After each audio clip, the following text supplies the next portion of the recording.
This is a red wine sauce sensuously slithering over a big piece of beef. In Provence, they call it bœuf en daube. In northern France, bœuf à la mode. We call it Gallic pot roast today on the French Chef.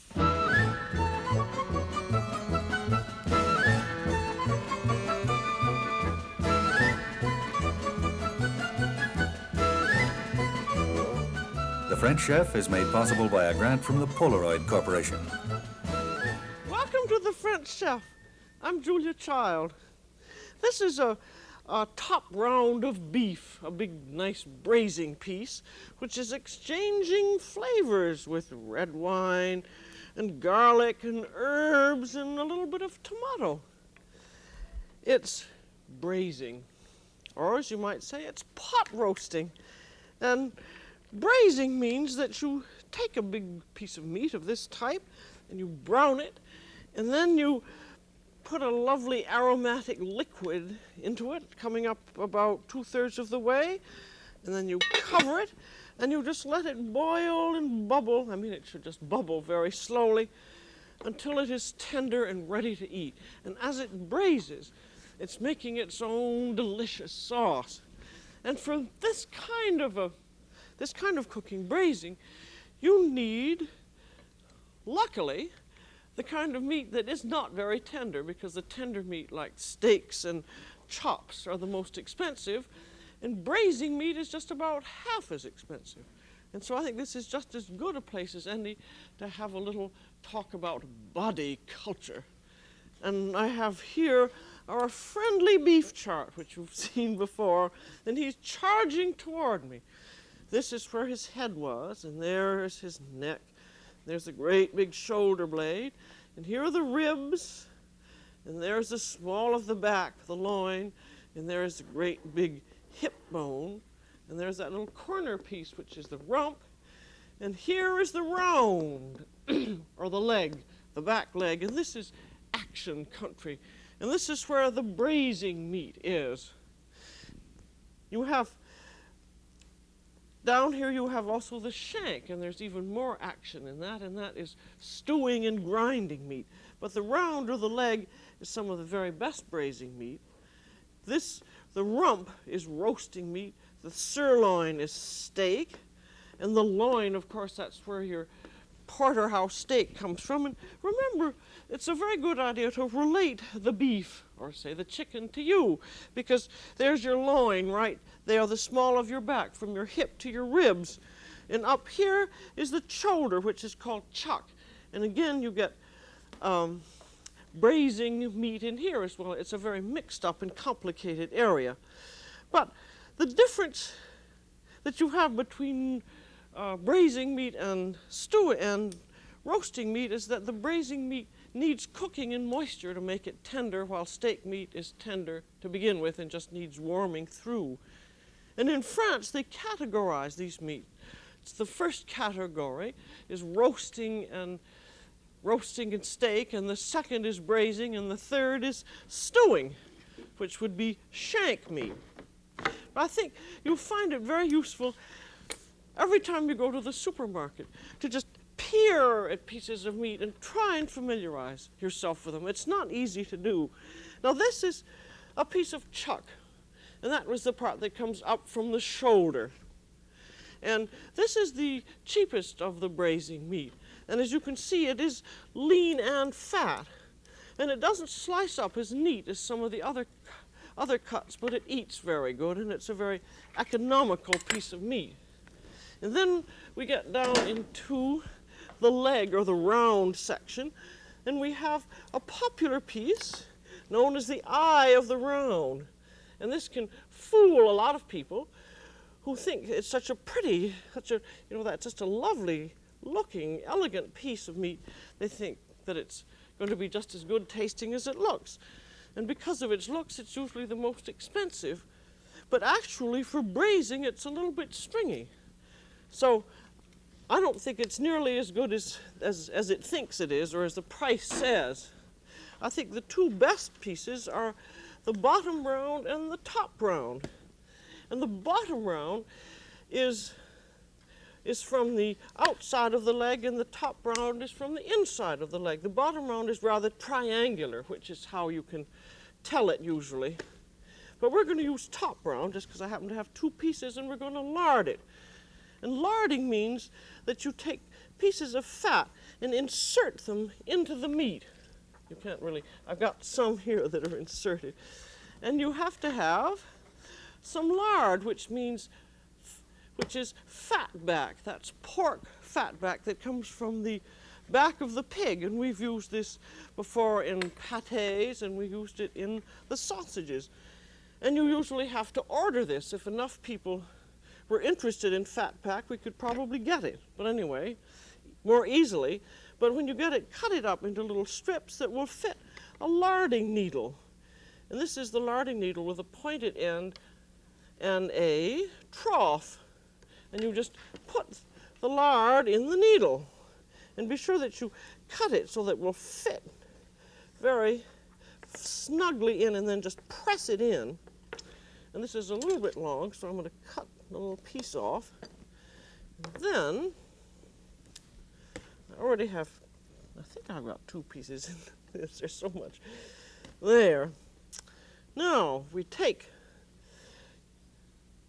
the needle and you just push with a rotating motion into the meat, and eventually it's going to come out the other end. The rotating motion helps keep the lard in the needle. Now, there it comes.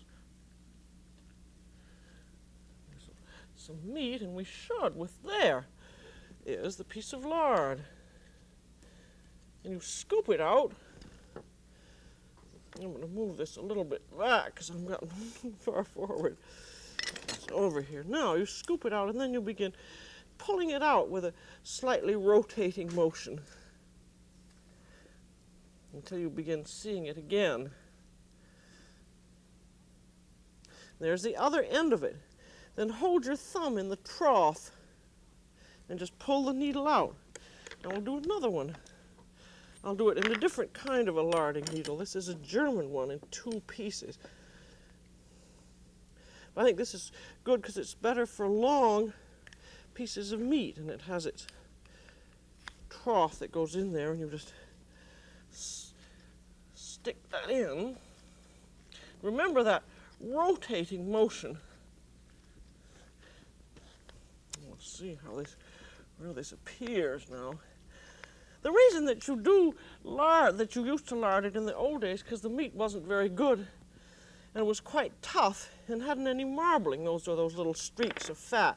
See, now there's your piece of lard there, and you just, again, pull it out. I think this is a particularly good larding needle for large pieces of meat.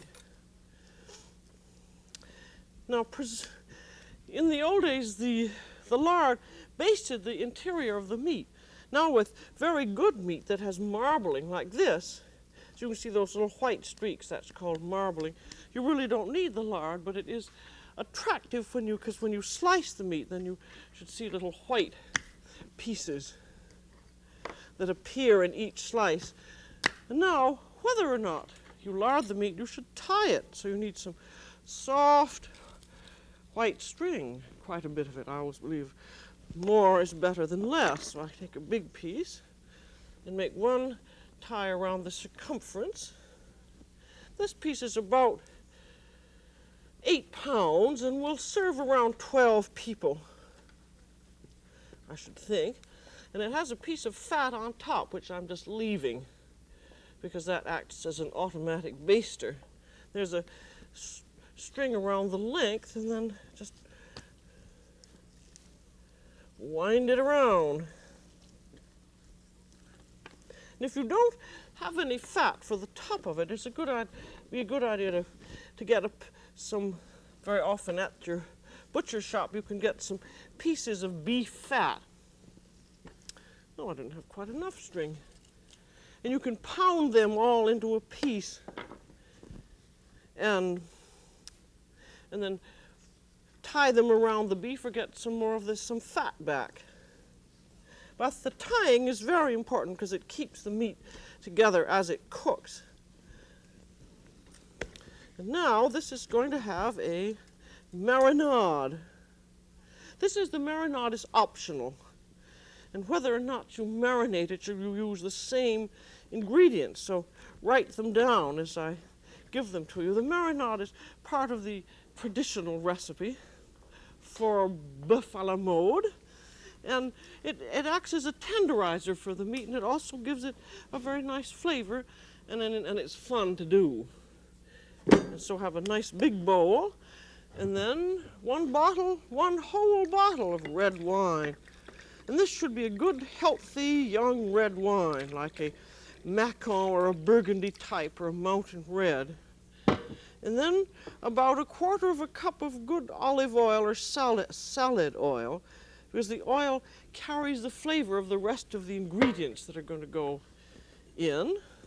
And then some garlic, about 4 or 5 big cloves, and just leave them unpeeled and chop them up, and in they go. And then 1 cup each of sliced onions and carrots. They're the carrots and they're the onions.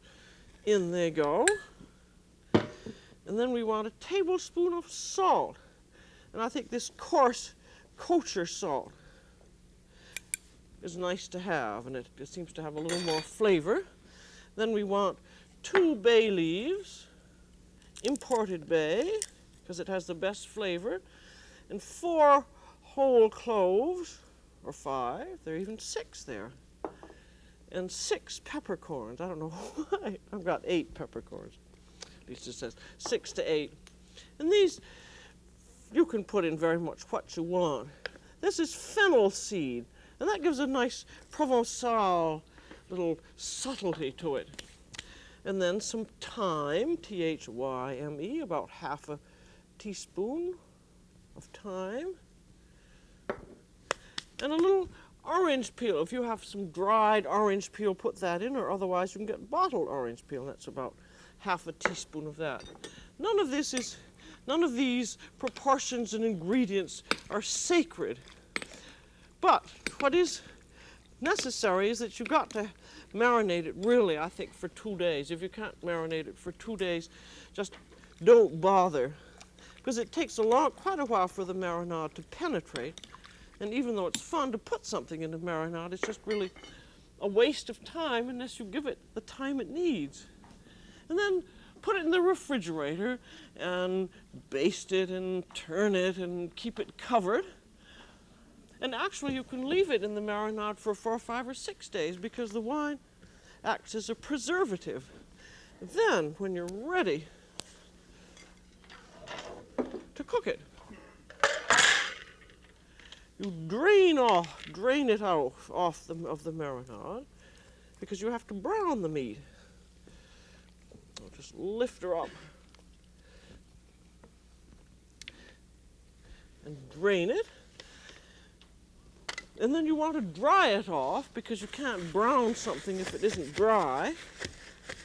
Just use a whole bunch of paper towels, and you save all the vegetables and everything else, because they're all going to go into the cooking.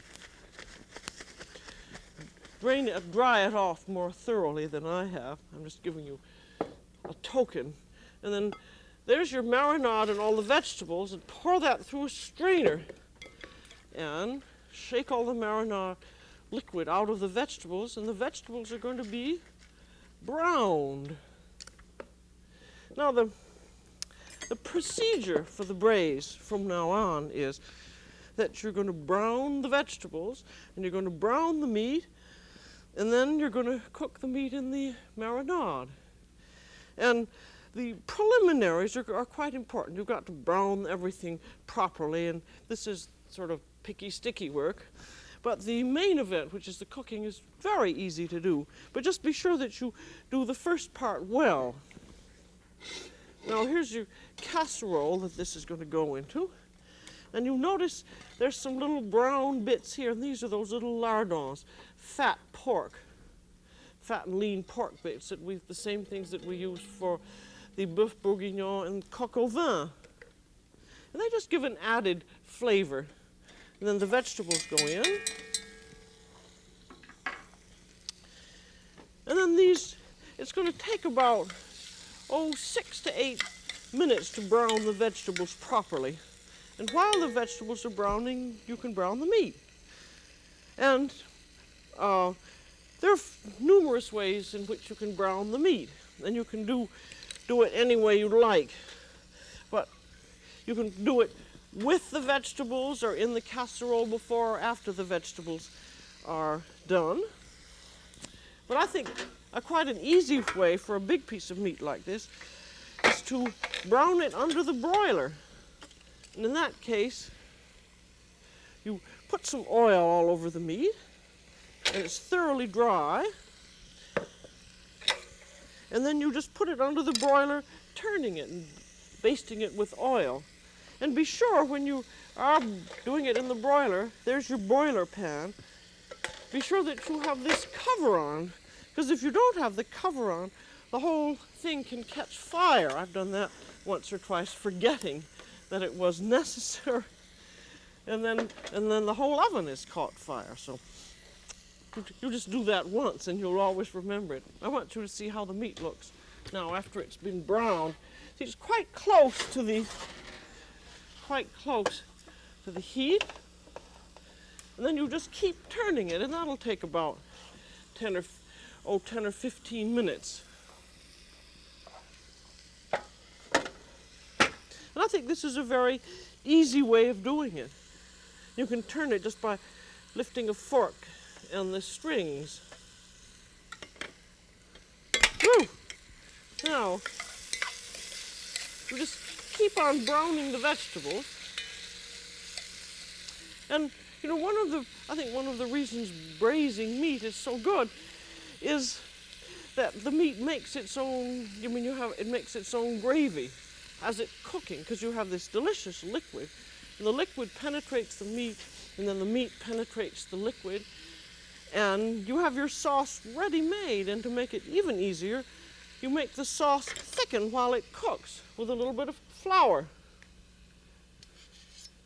And for this, I want about 3 cups of sauce, so I'm going to put in 1/3 cup of flour.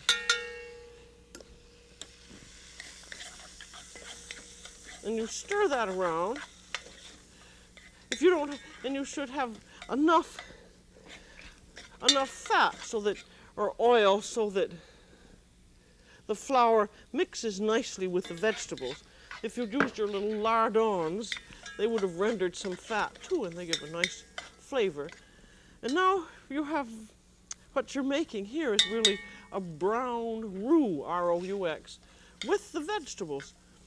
Because you want the flour to brown carefully, because the brown flour gives a nice brown color to your sauce. And making a brown roux is something you have to make carefully, because if you burn the flour, it tastes bitter. So you just really want to stand over it and keep stirring it frequently and keep right on cooking until it gets a nice mahogany brown. And this, again, this is a picky business, but this is the kind of thing that makes the difference between a really good sauce and sort of a second-rate one. And now after that is all brown, there you are. The flour is browned and the vegetables are browned.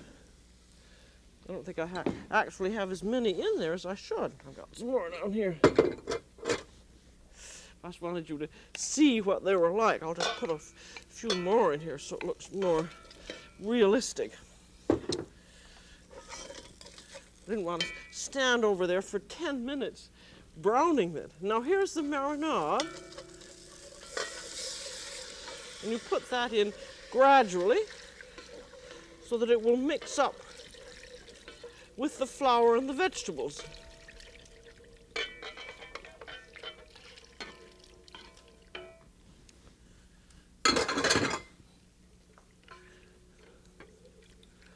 And at this point, if you had not done your marinade, this is where you would add the wine and the vegetables and all the herbs that we mentioned while we were talking about the marinade. So at this point, the two things would be the same whether or not you'd marinated it. And now we're going to have put the meat in.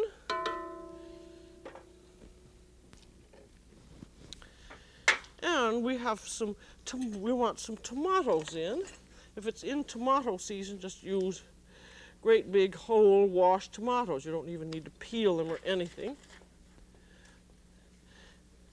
And then a little bit of canned tomato if it isn't in tomato season. There's some canned Italian tomatoes. Just so that you have about 2 cups of tomatoes in all. And then you want some meat stock. If you have your own stock, that's wonderful. If you don't, use some canned beef bouillon. As you notice, the casserole is just about big enough so that everything fits in. You don't want it too big, or you will disperse the flavor of your sauce.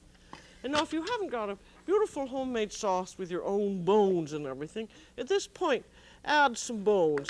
Having browned them first in the oven, we've done this numerous times. This is just going to give added flavor. And there's some some pork rind, and that gives a little texture to the sauce. And the proportions here are not very important. You want to have the meat covered by about 2/3. And then you bring it to the simmer on top of the stove and put some foil on. And in this case, there wasn't much fat on that piece of beef, so you can use either a piece of suet or a piece of pork, fresh pork fat, and then put some foil on top. That's just to sort of seal everything in. And then cover it. And ideally you should cook it in the oven. And if you do cook it in the oven, it would be at about 325 at a very, very low simmer. But if you can't cook it in the oven, but if you have a nice heavy casserole like this, just cook it on top of the stove. But whichever way you cook it, be sure that you baste it and turn it and take the sauce and baste it, and then every once in a while turn it around so that it gets thoroughly cooked on all sides. There she is, basting. And time depends very much on the quality of the meat. This 8-pound piece took about 3 hours, and you just have to test it with a fork, and it takes less time if it's been marinated, because that tenderizes it. And then when it's done, off she comes onto a carving board, and you want to strain and degrease the sauce. I'm going to strain it into here so you see what it looks like.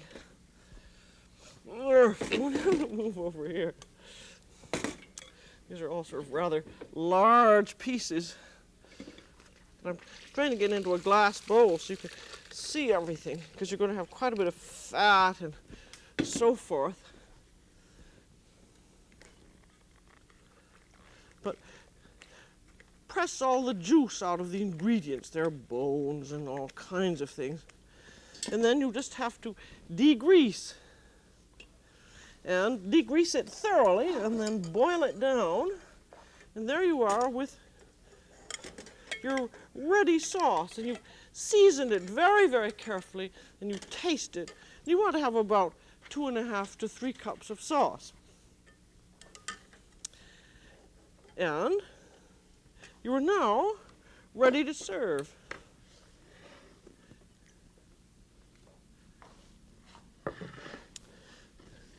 The nice thing is about one of these pot roasts of beef, you don't have to serve it right away. You can keep it warm as long as it doesn't overcook. And you can even slice it. Get out my platter. Then we have these trussing strings which have to come off. And if you have just cooked the meat, you should let it sit for at least half an hour. Otherwise, it's going to be very hard to carve. Now those trussing strings. A bit of tomato, which I shall get rid of. you can carve it in the kitchen, and then I have another better knife there. Carve it in the kitchen, which is sometimes easier, and arrange it on your platter. You see, this top round had 2 separations. And what you can do, you can just frankly separate them. I'm going to put some onto the platter now. That's not being terribly neat. There.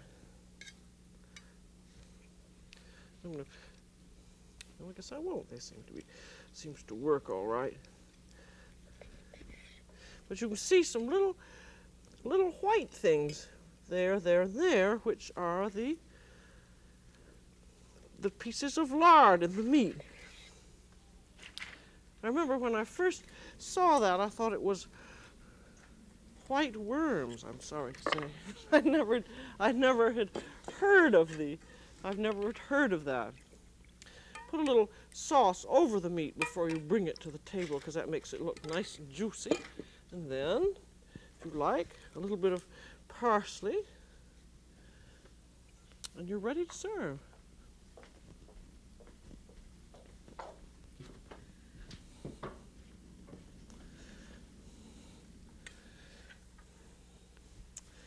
There. And this is, with this, I think I'm going to turn this around this way. I think it's nice to have one of the big pieces, a little bit of the big piece of meat left on the platter, because it makes it look more luxurious. And there's this beautiful braising sauce. And with this, you can have a garniture forestière, which is mushrooms and carrots and noodles, mushrooms and carrots and onions, and then serve it with some noodles. And for wine, I would have a red burgundy. It's very nice indeed. There are 1 or 2 noodles, which go beautifully with the sauce. So here you are with your homey old pot roast of beef. But when you fix it in the continental manner and call it bœuf à la mode forestière, just look what happens when you cook with your noggin and a little bit of wine. So that's all for today on The French Chef. This is Julia Child. Bon appétit.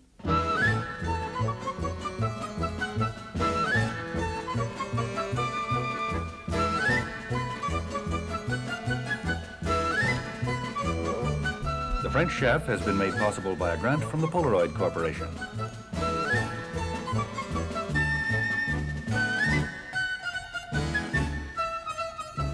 Julia Child is co-author of Mastering the Art of French Cooking, Volumes 1 and 2.